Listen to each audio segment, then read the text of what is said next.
CRC 89.1 Radio y Cadena Radial Costarricense no se hacen responsables por las opiniones emitidas en este programa. Es tiempo de tender la red democrática y mostrar la Costa Rica del futuro hacia la cual debemos caminar. Con ustedes, Jonathan Prendas, aquí por CRC 89.1 Radio.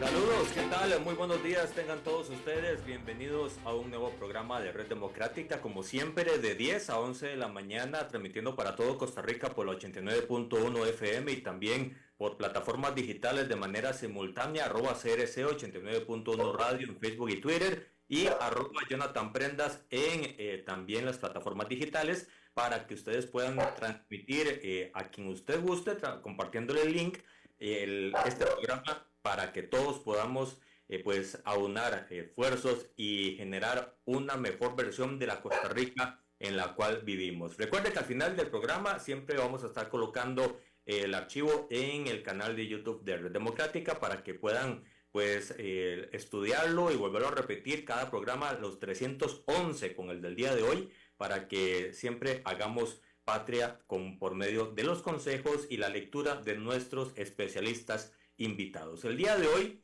Iván Barrantes, un amigo de la casa, una persona que es ya muy reconocida en Costa Rica por su lectura, por el olfato que tiene de cómo se está moviendo en Costa Rica la arena política, pues es el invitado del día de hoy para conversar de varios aspectos: cómo está el escenario y el ajedrez político en este momento, cómo está también desarrollándose el escenario electoral a hoy, en este momento, que ya empezaron a moverse nombres y ya empezaron a moverse pues, las esperanzas de unos y otros para llegar al 2026, y también para agregar un elemento que me parece que es condimento especial de la salsa política en este momento, que es el referéndum y todo lo que el gobierno quiere mover por ese medio. Don Iván Barrantes, bienvenido a este programa muy especial de jueves 30 de mayo, un día que todos vamos a hacer siempre la mejor versión de lo que queremos para tener una excelente forma de vivir. Don Iván,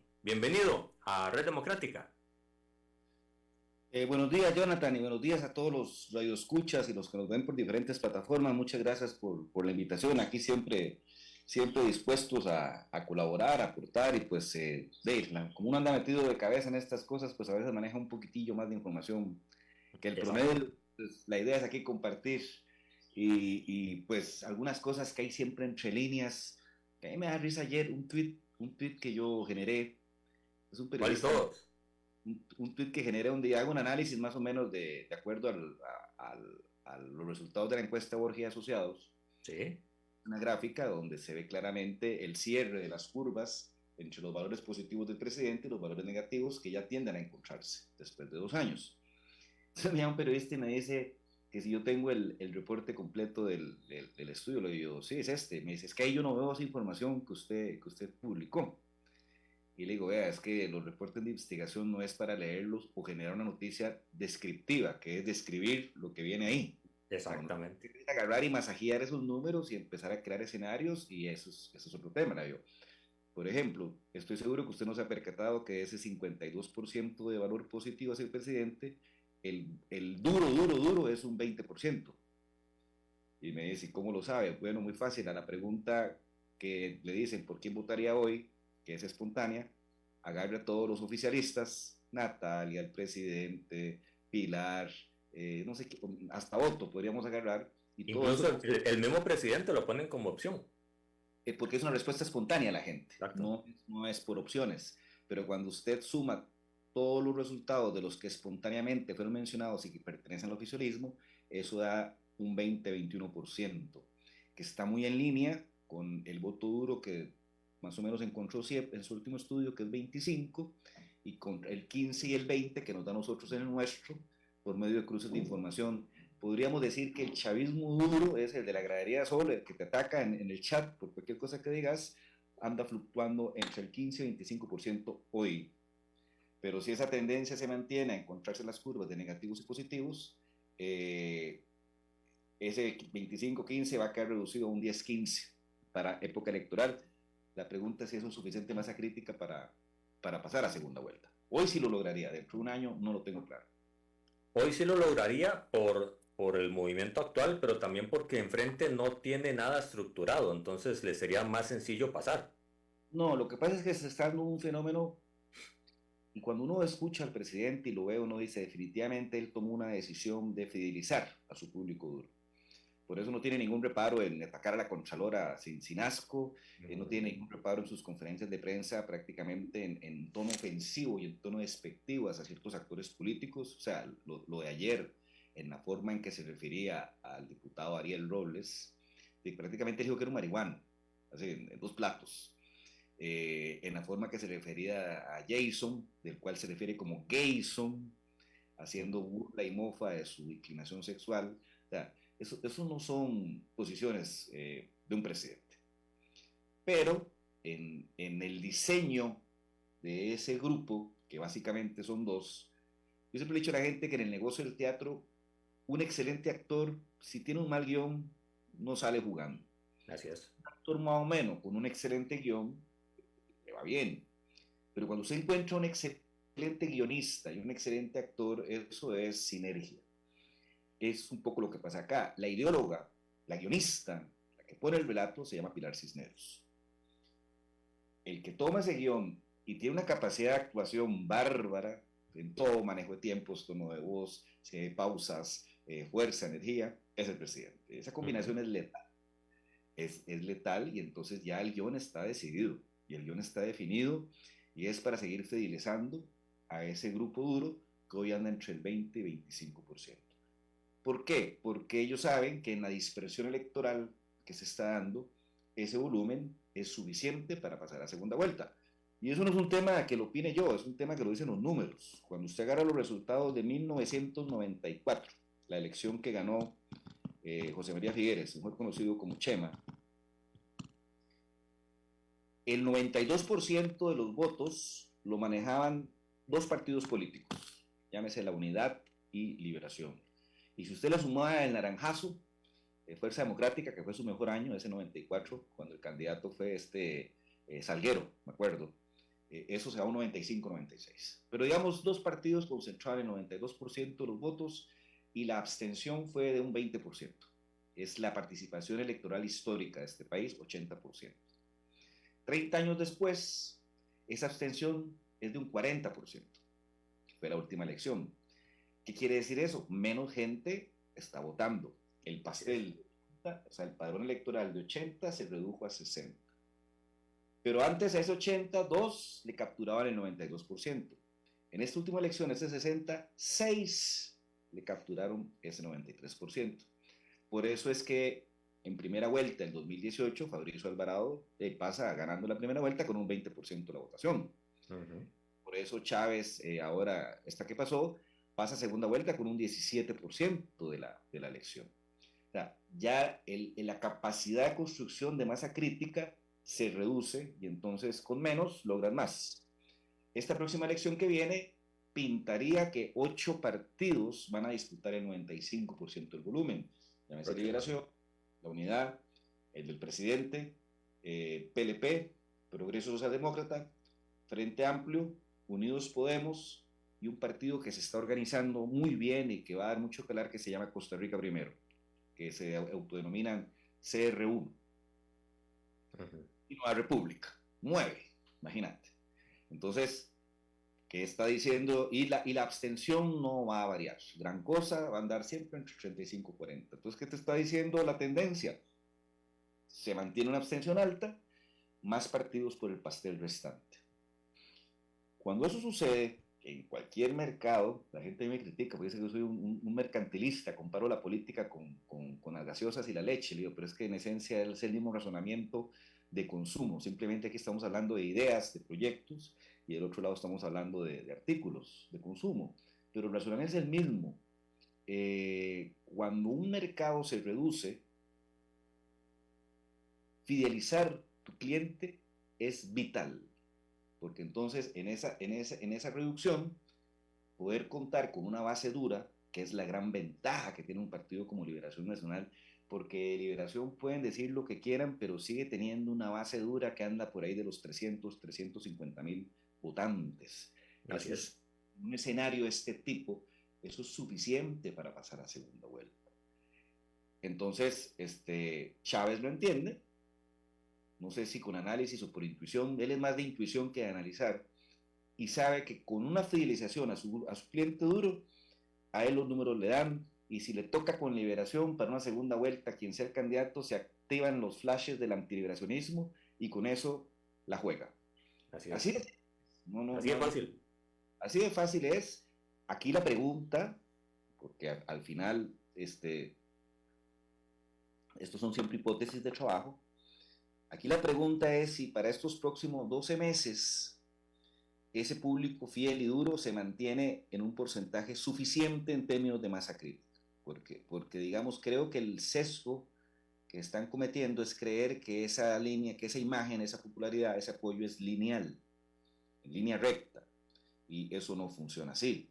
De hecho, cuando usted agarra esta misma encuesta Borges y ve que en la primera medición de diciembre de 2022 los positivos eran 72% y los negativos 17%, y la que salió el lunes, los positivos ya bajaron a 52%, pero los negativos de 17% subieron a 46%, o sea, un crecimiento de más del 200%, y usted está claro que no hay ningún cambio en el diseño de Zapote, esa tendencia va a continuar. Esas curvas va a llegar un momento que esos negativos van a superar los positivos, y dentro de un año creo que podría estar en una posición incómoda. Entonces, esa es la parte que ellos en su laboratorio deberían estar evaluando y obligarlos a un cambio de diseño. Creería que más que un cambio de diseño, la gran apuesta es sobre el asunto del referéndum. Yo lo hablaba en el programa nuestro que tenemos, no se acuerdan, somos colegas de cabina. Claro. Nuestro el miércoles yo les decía que en Chile y en Argentina hay un dicho muy, muy usado en marketing, en consumo masivo, en política, que es construir la épica. ¿Qué es la épica? La épica es un concepto que nace de especialmente las películas tipo batallas medievales, Señor de los Anillos, Corazón Valiente, Juana de Arco, Las Cruzadas, y que es la capacidad de movilización de ejércitos y de contingentes grandísimos por una causa. Entonces, cuando usted construye una causa, usted construye una épica, y eso es capaz de llevar a ejércitos a matarse por algo irracional. Creo que la épica más grande que se ha construido en la historia son las cruzadas, donde en el nombre de Dios murió más gente que en la Segunda Guerra Mundial. ¿Y cuál era la causa? Recuperar Jerusalén de las manos de los bárbaros, ¿verdad? Los musulmanes en este caso. Entonces había una épica y había toda una construcción, y millones de hombres se mataron por esa causa. Entonces esa épica era suficiente para movilizar todo ese contingente.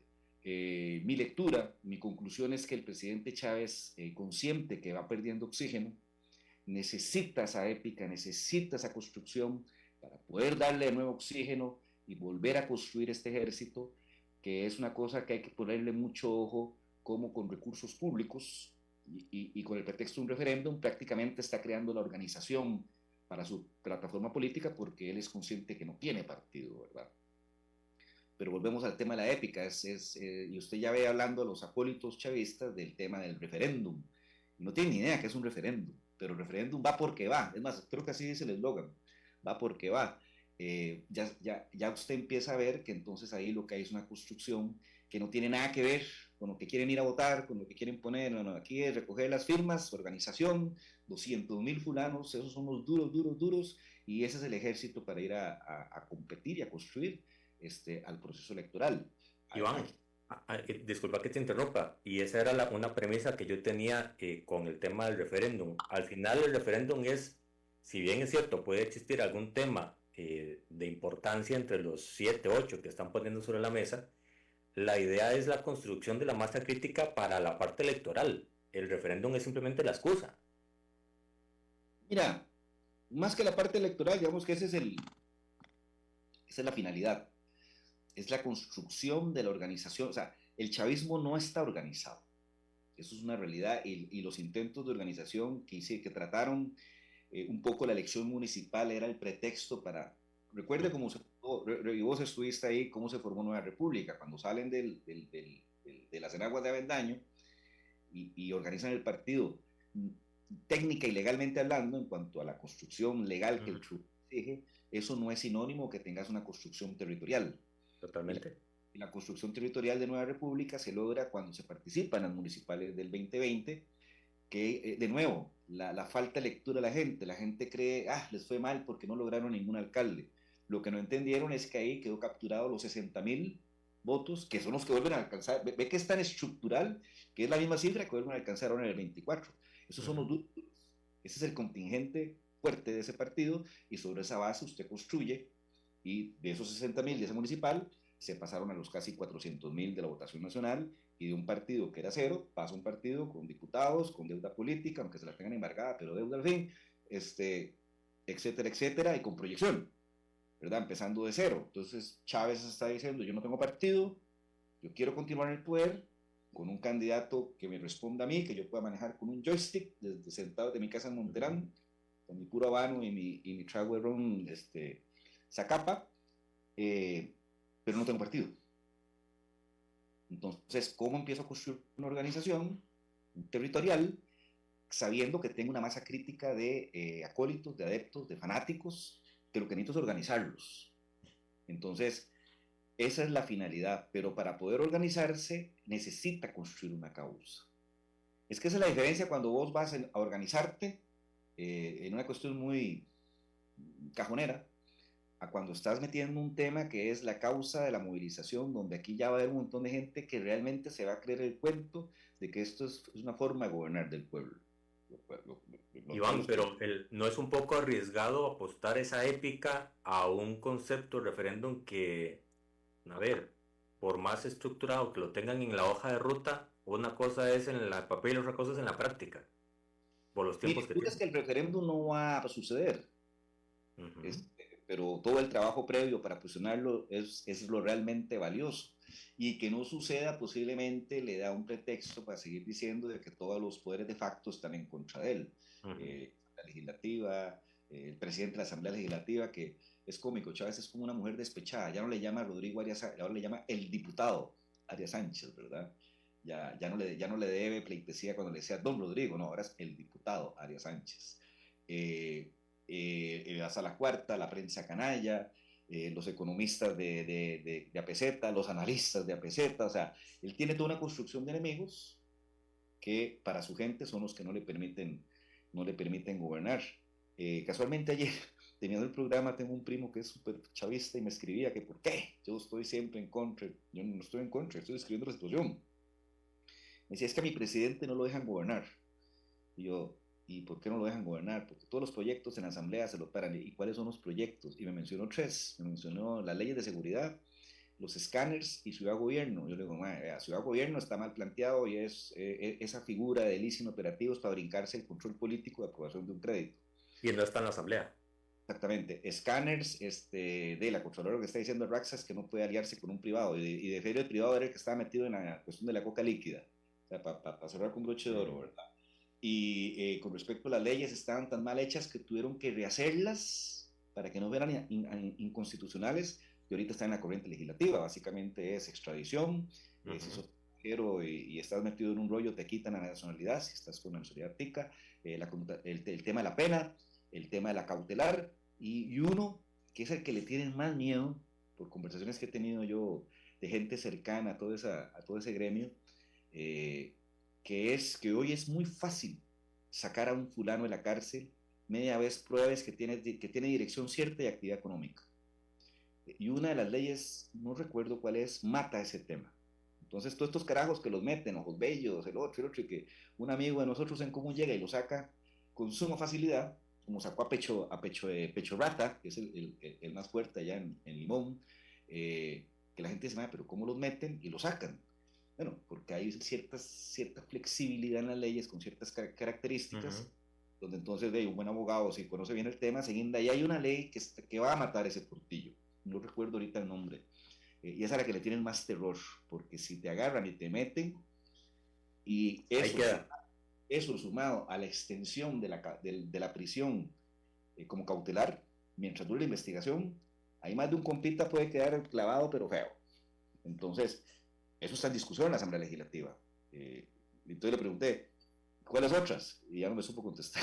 Ya no me supo contestar. Él solo ve esas tres y esas tres se le habían opuesto. Entonces, hay construcciones del gobierno que han sido muy exitosas en función de victimizarse, ¿verdad? Y de no me dejan hacer. Y creo que esto del referéndum va más en esa línea de que en realidad quieran un referéndum. El triunfo es recoger las 200.000 firmas. Ya con eso el triunfo, conceptualmente hablando, está hecho. Y ese resultado del sí o si el no, hay que ver qué plantea. Eso lo iba a plantear hoy. Suspendió el almuerzo con el presidente del Congreso y Va jefe a de ser fracción el 6 de junio, va a ser la reunión. un jueves, donde él vaya a develar, bueno, qué es lo que quiere hacer, cómo lo quiere hacer y qué es lo que está convocando el referéndum. Iván, ¿cómo ves esa reunión? Porque si se va, es como participar. Y si no se va, le echan la culpa de que usted me está deteniendo. Al final Hay de que ir, cuentas, es parte de un ajedrez muy complicado. hay que ir porque el referéndum no se lo está inventando. El referéndum es una herramienta que está ahí en nuestra constitución. Entonces, no te puedes negar a la posibilidad de hacer un referéndum. Se puede ir ahí a escuchar, a que le enseñen qué es lo que se quiere hacer. Saliendo de ahí y analizándolo, usted dirá, mire, eso no se puede hacer, esto no va a pasar, y ahí entramos en una discusión. Pero yo creo que sí hay que ir, no te compromete a nada ir a escuchar qué quiere plantear el Ejecutivo de una herramienta que es válida. Es que si la herramienta no existiera en nuestra legislación y lo que te quieren plantear es implementar una figura totalmente nueva, ¿verdad? Que no está en nuestra legislación, eso es otra historia, pero la herramienta ahí está. Solo una vez se ha aplicado, que fue con el Tratado de Libre Comercio con Estados TLC. Unidos. Sí, no, ya han existido como casi 100 intentos de hacer un referéndum, pero que mueren en el camino porque no cumplen los requisitos legales, porque hay filtros, la Asamblea Legislativa, el Tribunal Supremo, la Sala Constitucional, en fin. Entonces, yo no veo nada malo que los jefes de fracción y el presidente de la Asamblea, Rodrigo Arias Sánchez, vayan donde el presidente y que les enseñe y les muestre qué es lo que él y sus asesores, especialmente dos abogados muy famosos, Que no ha mencionado nombres, ¿verdad? Todavía. no, todavía no, los abogados famosos y mediáticos son sus cerebros en este tema, qué es lo que están planteando. Ahorita te van a escribir diciendo por qué no decís el nombre. No, es que con esos dos majes sí es complicado y son amigos los dos, entonces ¿para qué meterse en enredos? Pero sí, sí, cuando la agarran contra uno son de temer, ¿verdad? Entonces, yo me esperaría el próximo viernes para ver qué es lo que es tan importante para que amerite todo este movimiento, todo este gasto, todo este esfuerzo, porque el referéndum no es una cosa si se me ocurre, vamos al referéndum, no, el referéndum es una excepción para algo que por su complejidad, por su profundidad, por sus características, no es posible resolver en las vías normales como Ordinarias. exactamente. Por lo que han ido nombrando de Ciudad Gobierno, 4-3, no me suena que sean cosas que ameriten esa excepción, pero bueno, vamos a ver qué plantea el presidente el próximo jueves. Iván, dentro de este ajedrez político, hoy, políticamente, ¿quién está enfrente al presidente, más allá del ejecutivo, al presidente? ¿Quién es la cara que está enfrente o cuáles son las caras que están enfrente sin entrar todavía en el arena electoral? Mira, es muy prematuro. De las últimas tres elecciones, que son siempre en febrero, usted hablaba en octubre, tanto Totalmente. Luis como Carlos Alvarado como Rodrigo Chávez y no existían. Por eso te digo, sin entrar en lo electoral, hoy, ¿quién es la cara política que se le enfrenta al gobierno? Hay, yo diría que hay uno y que el mismo presidente se encargó de ponerle el reflector y aceptar tácitamente que ese es el liderazgo que se está convirtiendo en un contrapeso, que es el presidente del Congreso, Rodrigo Arias Sánchez. Hay que entender muy bien que cuando usted lidera la oposición, ya sea porque usted se lo propuso ser así o porque la gente le va endosando ese cargo, no necesariamente significa que usted tiene que ser un candidato. Ejemplos hay muchos. Ejemplos hay muchos. Por ejemplo, en Argentina, cuando ganó Macri, el que realmente hizo el desgaste, lideró la discusión, golpeó sistemáticamente a los Kirchner, fue el Gordo Lanata. Y el Gordo Lanata lo que es un periodista, y lo ve todo el mundo, y todo el mundo le cree, porque tiene su espacio ya ganado en el imaginario argentino, pero ni era candidato, ni era diputado, ni era nada, ni era político. Era simplemente un influencer, o sea, alguien con influencia en la opinión pública. Entonces, no necesariamente los contrincantes o los que lideran en el imaginario de la oposición tienen que ser candidatos. Ahí hay que quitarse un poco ese sesgo que a veces aquí en Costa Rica es muy dado a que el candidato, o sea, cualquier conversación, ¿quién es el candidato? ¿Y quién es el candidato? Y vamos, faltan 2 años, puta, ¿para qué querés un candidato? Hablemos de un proyecto político.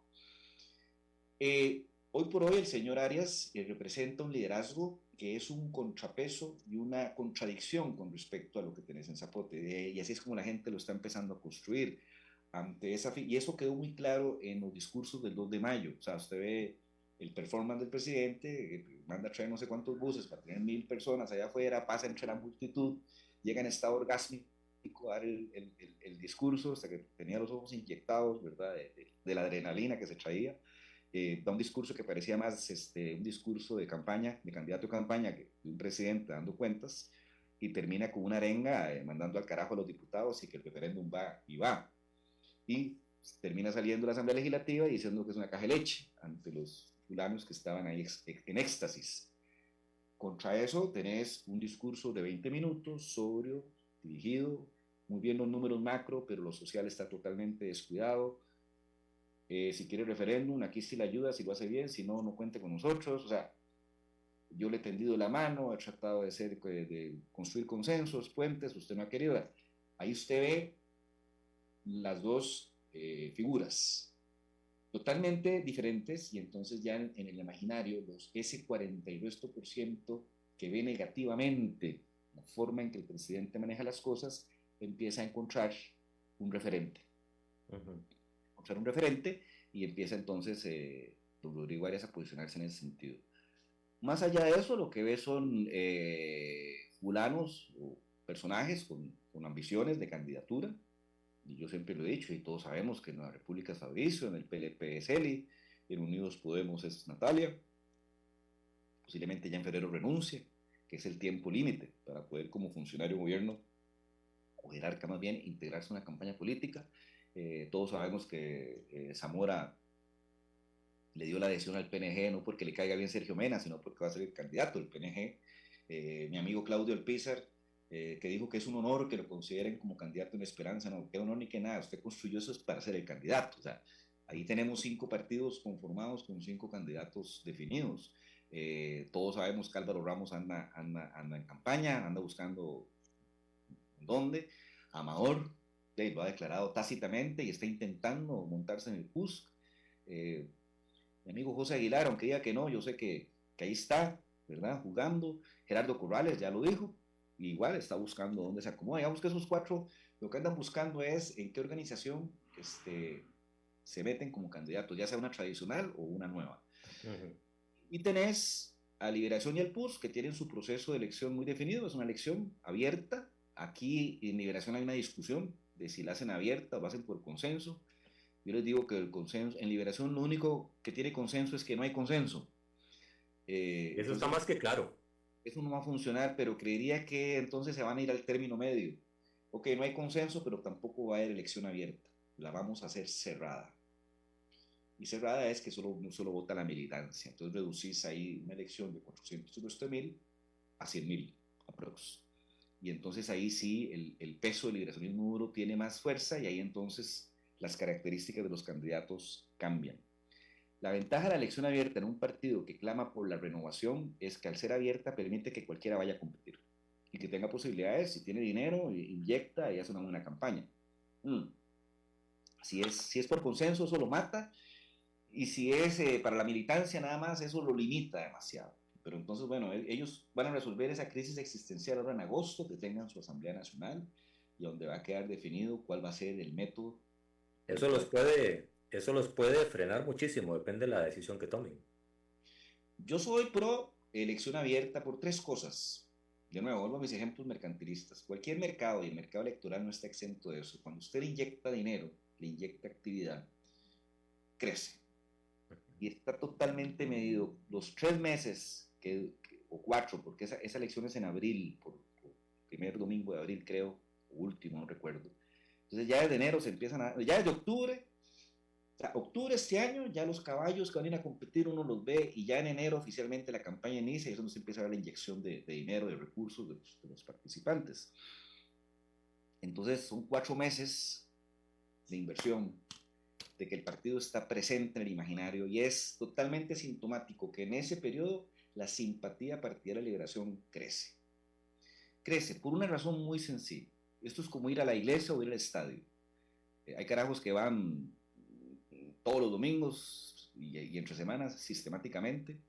Hay algunos que van de vez en cuando y hay otros que no van nunca, pero se dicen creyentes. Heavy, medium, light. El fútbol, hay unos majes que van a ver a Heredia todo donde vaya, al heavy. De vez en cuando hay un clásico, una cosa así, medium. Los que lo vemos por televisión, si acaso, light. En la simpatía partidaria es igual.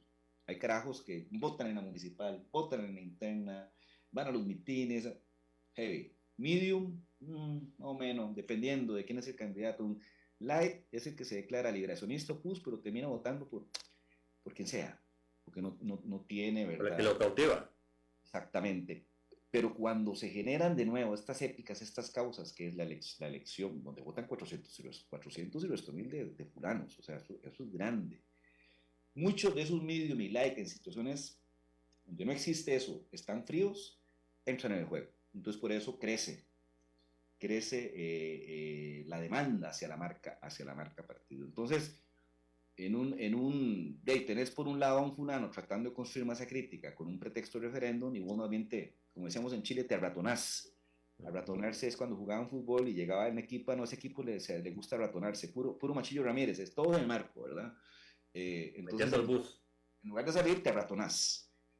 Veo que eso es un error. Segundo, si estás hablando tanto de la renovación, el que sea abierta es una oportunidad para esa renovación. Y tercero, la inyección de recursos. Yo me acuerdo en la campaña de 2017, la que fue entre José María y Antonio Álvarez, solo esa campaña se le inyectó al mercado casi $5 millones, 2 y no más, porque fue brutal, violento, porque es un tema de competencia, y la competencia dinamiza. ¿Cuál es el pretexto que ponen? El viejo cuento populista que le encanta a todo el mundo en este país, que mucha plata, ¿verdad? Como si a la gente le importara eso. Y segundo, que me parece que no es de recibo, que es que nos vamos a dar muy duro y después qué difícil cerrar las heridas. Y se lo he dicho a todo el mundo, cuando un partido no es capaz de reconstruir su casa producto de una competencia interna normal, como en cualquier parte del mundo, ese partido no puede gobernar un país. O sea, si no es capaz de eso, no es capaz de administrar la pulpería llamada país. Entonces me parece más un pretexto barato como para que otros intereses sean los que se impongan. Pero eso es lo que está pasando ahí en Liberación. Vamos a ver qué definen. ¿Cómo ves a la unidad? Por el momento, la única candidata que veo recorriendo el país, que veo trabajando y que es de cuidado en ese mundo liberacionista, porque eso es un tractor, y usted sabe, usted la conoce, sabe que es Carolina Delgado. Carolina Delgado ya se proclamó precandidata de Liberación y anda breteando. El otro es Castillo, pero eso es más la vieja escuela. Y por ahí dicen que Gilbert Jiménez, el actual diputado, también quiere ser candidato. Entonces, esos tres ya están ahí jugando en el partido. Gerardo Corrales va a tener que tomar una decisión si juegan ese partido o no. Y ahí salen nombres como Silvia Hernández, que ya casi quiere una procesión a Santiago de Chile para ungirla. No veo dónde está la lógica de la candidatura de Silvia, pero dentro de Liberación se ha instalado un tema que no le veo un fundamento técnico por ningún lado, de que es que el candidato tiene que ser una mujer. No sé eso de dónde nace. No he visto ningún dato ni ningún elemento de información que diga que eso es lo que está demandando el mercado. Pero bueno, esto es mucho de ocurrencia hace rato, ¿verdad? Y ahí irán surgiendo nombres, vos sabes cómo es este tema. En la unidad, tema muy interesante, la unidad a partir del 2010 que entró en su proceso de reorganización de temas y que coincide con la entrada de lo que ellos llamaron Renovación Unidad, creo que se llamaban, que básicamente eran Pedro Muñoz, Gerardo Vargas y Pablo Heriberto Barca, que lideraban un poco ese proceso, y que es cuando ya entran a este sistema de las distritales y todo este sistema donde toma más relevancia la diputación que la candidatura. Las que fincas. Coincide con la salida de Rafael Ángel Calderón del partido. Digamos que ese proceso lo que originó es que es un partido, es una gran hacienda llamada PUSC, conformada por diferentes fincas, y cada finca con su respectivo capataz. Así es. Lo que ha pasado es que Chávez, que podrá ser burdo y todo lo que usted quiera, pero bruto no es, entiende esa dinámica y entonces ha ido comprando finquitas de la hacienda. La pregunta es cuántas fincas tiene, no está muy claro, pero el que tiene, tiene. Entonces aquí hay dos unidades. La unidad vendida al gobierno y la unidad que no se ha vendido al gobierno y que reclama más bien eso es el cristianismo de verdad. Entonces, lo interesante de eso es que cuando usted ve los tres nombres que andan ahí circulando, Juan Carlos Hidalgo está tratando de posicionarse en esa unidad no vendida al gobierno, pero es un recién llegado al final, no tiene raíces reales social cristianas. Leslie Bojorges representa esa otra unidad, más afín con el gobierno. Leslie Bojorges podría ser un excelente candidato al partido presidente, porque tiene sus características y él lo podría manejar con joystick desde Monterrey. Pero bueno, él está corriendo por la unidad, apostando a que dentro del socialcristianismo hay una afinidad con el chavismo. De nuevo, cuando te dicen eso, todo lo dicen sin tener números en la mano, son supuestos. ¿Verdad? Y el tercero, el paracaidista amador, que la gente se rasga las vestiduras y yo les digo, es que cuando una elección es abierta, yo mismo antes podría ir a adherir porque considero que puedo ir ahí y gano.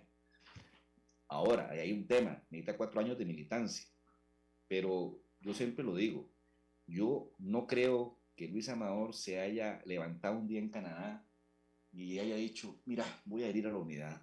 Eso no funciona así y usted lo sabe. Eso viene conversado con algún grupo, con algún sujeto, con alguno de los capataces, dueños de finca, con cuota, que le garantiza dos cosas. Cambiamos el estatuto y eso, los 4 años de militancia, olvidemos de esa vara, va a ser 1, porque qué casualidad, la elección de la unidad es en junio,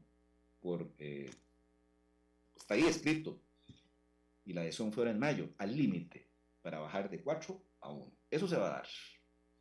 Eso se va a dar porque eso ya viene trabajado de esa manera. Pero es un paracaidista. Dentro del imaginario unidad, así lo van a ver. Pero en una elección abierta juega. Claro, pero entonces la gran pregunta es, ¿cuál es el candidato o candidata que representa ese socialcristianismo de verdad? No cuentas a Erwin. No está plegado, no, Erwin no representa eso. Erwin le interesa 4 años más en el BCE. Por lo tanto, le interesa una candidatura de la unidad con unos diputados de la unidad que eventualmente pleguen con un gobierno. No, el que gane. Con la continuidad de un gobierno del presidente. Para ciertos personajes dentro de la unidad que han tomado un espacio en el espectro político de este gobierno, ese es un tremendo negocio. O sea, que gane Leslie, por ejemplo, que Leslie sea el candidato y que esos diputados sean afines a Leslie, ese es el mejor negocio para Erwin y Gerardo Vargas. De que sin tener un cargo público, ¿verdad?, presente, tienen un control de la situación y pueden asegurar seguir en sociedad con el partido del presidente si este se lo eligiera. Iván, ¿no has notado un cambio en la comunicación de Daniela Rojas? Sí, creo que hay una intencionalidad ahí. Ella dice que no. Todos dicen que no siempre. Pero, de nuevo, no llena ese vacío que acabo de escribir. Más bien iría a competir con Leslie. En esta lógica. ¿Quién hoy está liderando esa oposición o ese PUSC más histórico, más tradicional? La única que yo veo liderando ese proceso se llama Vanessa Castro y lo demostró ahora con todo lo que pasó en el 1 de mayo. O sea, si alguien ganó capital político más allá de un puesto, es la diputada Castro. ¿Por qué? Porque logra posicionarse dentro de su partido como una socialcristiana de verdad, que no está entregada al gobierno, al contrario, está dándose y ella misma exponiéndose su tema personal, y entonces empieza a ganar un espacio en el imaginario social cristiano como esta diputada sí no está entregada al gobierno. Entonces eso le da un tremendo valor y un tremendo capital político. Si quiere ser candidato, no sé, no me consta, pero digamos que es la única que uno ve en términos de liderazgo que representa esa corriente. Uno pensaría que podría respaldar a Juan Carlos. Uno podría pensar eso, de que eventualmente sea la que le endose, ¿verdad? En un voto de confianza, y que eso es el cristianismo real, diga, bueno, si el voto de confianza es para ese fulano, por ahí vamos, ¿verdad? Más con el padrinazgo de dos expresidentes. Así es, pero de nuevo, falta mucho, falta un año para definir esa contienda, y todo esto depende mucho que pase con el desenlace de Luis Amador y cualquier otro nombre que salga en el camino, ¿verdad? O sea, ¿cómo es esto? Iván, hay un detalle de la visualización a 2 años de las elecciones, y es que a este momento se estarían hablando de más de 36, 37 partidos de escala nacional. Si las matemáticas tradicionales que siempre se hacen son aplicables ahora, podríamos hablar entre 20 y 30 mil votos de promedio entre cada uno de esos 30, que al final no levantan, pero sí tienen dentro de algún tipo de barriada, algún tipo de apoyo. Pero si multiplicamos esos 30 partidos por 20, 25 mil votos, estamos hablando de 750 mil personas que van a escogerlos a ellos y no a los 6, 7, 8 que están liderando las encuestas. Entonces el caudal de votos para repartir arriba no es necesariamente tan fuerte como para poder aspirar ni a ganar en primera ronda, mucho menos, jamás, pero tampoco como para poder generar esa masa crítica que pueda diferenciar algo positivo dentro de los que van adelante en las encuestas. Mira, es muy relativo. Esta última elección se inscribieron y compitieron 25 partidos, ¿ok? Entonces había el temor de la dispersión electoral, pero como todo en la vida del Pareto existe, entonces 25 partidos, el 20% son 5.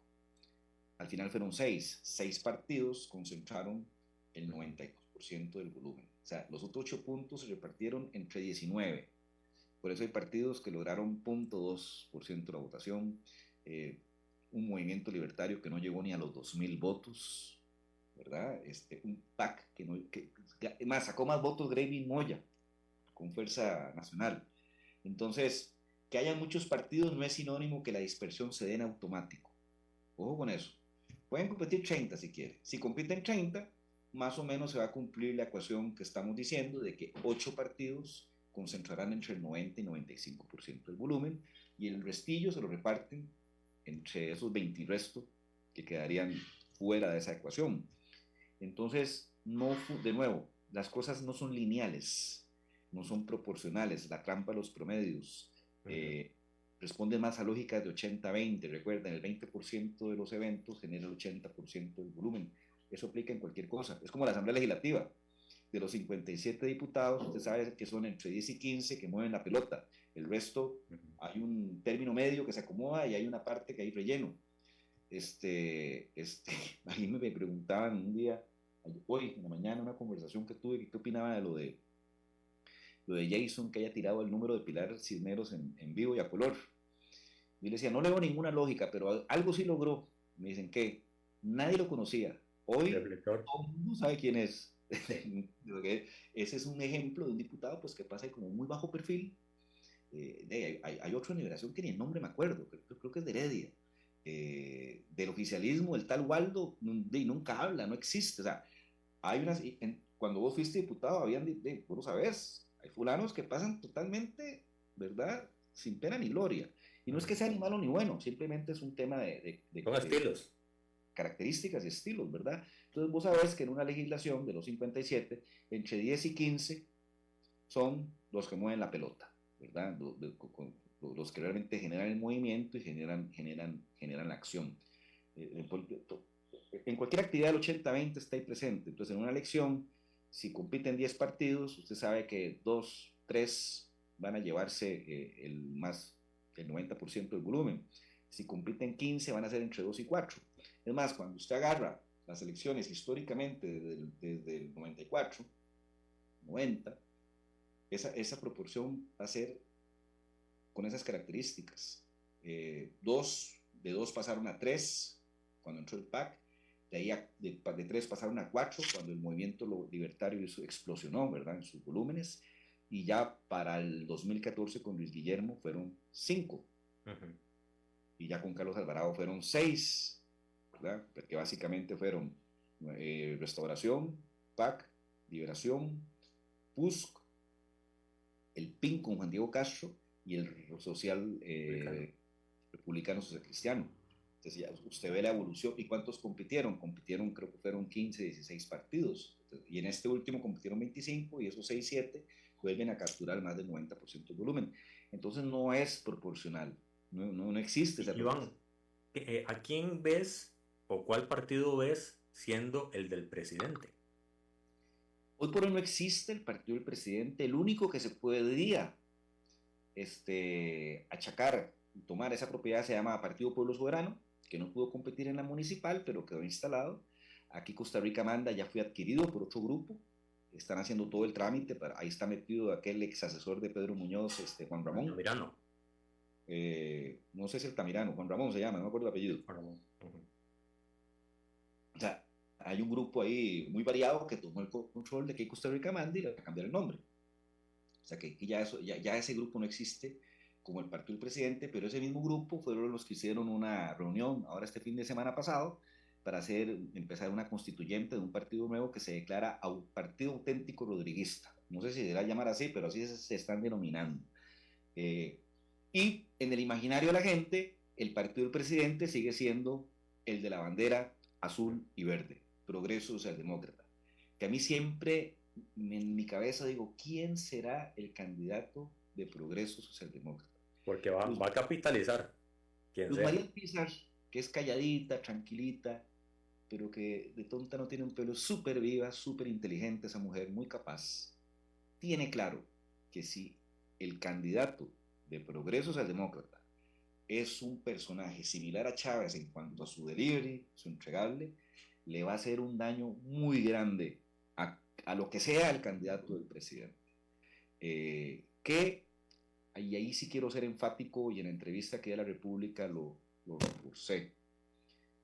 El principal rival de quien sea el candidato del partido del presidente, sea Laura Fernández, sea Arnoldo André, el que quieras, su principal rival se llama Rodrigo Chávez. El que sea el candidato del oficialismo tiene que luchar contra la sombra del gran líder. ¿Por qué? Porque el gran líder decidió construir un gobierno 100% personalista, o sea, apalancado totalmente en la figura de él. Yo siempre digo que este gobierno es como la Argentina, el campeonato mundial del 86. Era Maradona. Y Maradona no estaba ahí, ese equipo no existía. Aquí lo mismo, el gobierno es el presidente, ministro de Comunicación, ministro de Hacienda, ministro de Planificación, vocero, ministro de la Presidencia. Él es el showman, él es todo. Después es un reality show casi. El que sea el candidato del partido del presidente, su principal rival es el presidente, porque es la sombra que lo puede opacar. Yo siempre pongo un ejemplo. Una de las grandes dificultades que tuvo Hillary Clinton en la elección presidencial del 2016 contra Donald Trump, era el brillo de Barack Obama. Sí. Y no solo Barack, su esposa Michelle. O sea, ese par de negros era una cosa como el Dream Team, ¿verdad? La pareja. La opacaron totalmente. Porque las características de Hillary no permiten ese endoso en automático. Si el candidato hubiera sido el esposo, Bill Clinton, pero en automático lo chupa y más. Porque Bill Clinton es un tipo con características de cualidades de mano izquierda, de inteligencia emocional, que sí le permiten hacer esa operación. Entonces, entre un brillo del presidente que opaca a esta mujer más parca, más fría, más verdad, casi hay un montón de mitos urbanos, hasta que es reptiliana, donde dicen, y un Trump que era un loco y que la llevaba al cuerpo a cuerpo, donde el maestro del cuerpo a cuerpo es Donald Trump. Es como esos boxeadores que van inmediatamente te abrazan porque saben que el gancho ligo que te va a meter te mata. Con Trump hay que mandarlo de largo. Puro Rocky en Rocky 3, cuando lo entrena Apolo, que le dice, al negro no se le mete al cuerpo a cuerpo porque lo mata, tiene que dejarlo lejos. Esa va a ser el gran conflicto, la gran lucha en el partido del presidente. Cómo el candidato que pongan ahí primero puede absorber el gran líder, por lo tanto tiene que tener ciertas características. El problema es que el gran líder no tolera que ese candidato sea competencia, si no pregúntenle a Luis Amador, ¿verdad? Entonces va a preferir docilidad, entreguismo, servilismo, para que la continuidad del proyecto oficialista pueda seguir siendo manejada por Rodrigo Chávez, gobernando desde su casa y teniendo una figura decorativa en Zapote. Entonces, ahí el partido del presidente, independientemente de todo esto referéndum y todo que haga, la gran dialéctica que se viene es esa problemática, cómo se va a terminar resolviendo. Y lo que podría pasar también es que venga un liderazgo, ¿verdad? Y agarre vida propia y que Chávez ni que nada y capitalice ese tema. Podría ser. Yo siempre he dicho que hoy sería el momento de mi amigo Otto Guevara. Otto, que se ha mostrado totalmente afín al gobierno del presidente por sus características, su entrega, su pasión. Vos lo conocés también. Es un tipo que calzaría perfectamente como la continuidad de un gobierno de Rodrigo Chávez, pero ya Otto están otras. Un Juan Diego Castro de hace 4 o 5 años. Están otras, pero puede ser seducido. No sé, él anda en otro plan de vida ahora, tema muy personal, que ahí él lo hará público en su momento, nuestro amigo. No me corresponde a mí.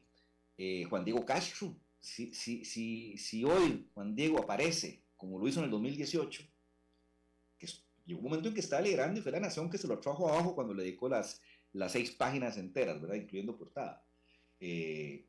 Sería ¿cómo se llama? Una continuidad de un personaje totalmente, pero es que así calzan, ¿verdad? Porque así como hay liderazgos que opacan la candidatura de un fulano que no tiene las características, hay otras que calzan. Te voy a poner otro ejemplo. Lula en Brasil. Lula en Brasil era como un santo. Y Dilma Rousseff, que fue la primera mujer candidata de presidenta brasileira, es guerrillera, en la cárcel estuvo y toda una historia, logró chupar esa popularidad de Lula y ser la continuidad y súper querida por Brasil, tanto que le tuvieron que hacer la trampa a aquel carajo, ¿cómo se llamaba? Que no recuerdo el nombre y siempre me acuerdo porque en una sala de las Naciones Unidas, cuando entró la delegación de Costa Rica, Luis Guillermo Solís, presidente incluido, se levantó y jalaron. ¿Qué se fue?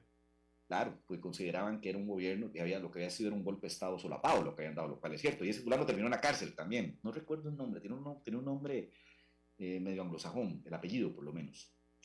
Pero ahí ves un ejemplo de cómo Dilma, contrario a Hillary, sí tiene las capacidades y las cualidades para chupar la popularidad y el liderazgo de un presidente muy querido por el pueblo brasileño. Otro ejemplo donde no se da, Michelle Bachelet. Michelle Bachelet en el 2009 termina su último año con 85% de aprobación. Eso es insólito. Catalogada como la mamá de los chilenos. El candidato a la Concertación, Eduardo Frei. Peor candidato no pudieron haber encontrado. Fue incapaz. Y eso fue lo que nos permitió a nosotros, con Marco Enrique Sominami, llevarnos un 20% de la torta. Y entonces Marquito, como le decía, yo saqué Carlitos de esa analogía. El presidente del Partido Socialista, cuando se refería a Marco, le decía Marquito, para ningunearlo y minimizarlo ante la opinión pública. Y lo que nos hizo fue un favor, porque entonces Marquito se posicionó como el hijo de la mamá, que era Bachelet, y el candidato oficialista no pudo ni capturar puntos y ahí fue donde ganó Piñera. Entonces, la lucha en el partido viene por esa dinámica. Mi querido Iván, ya don Chava en cabina nos está avisando que se nos acabó el tiempo. Muchísimas gracias. En la que siguen, seguimos conversando. Muchísimas gracias, Iván. Bueno, señor, muchas gracias y muchas gracias a todos. Hasta pronto. Y hasta mañana, si Dios así lo permite, sigan en sintonía del 89.1.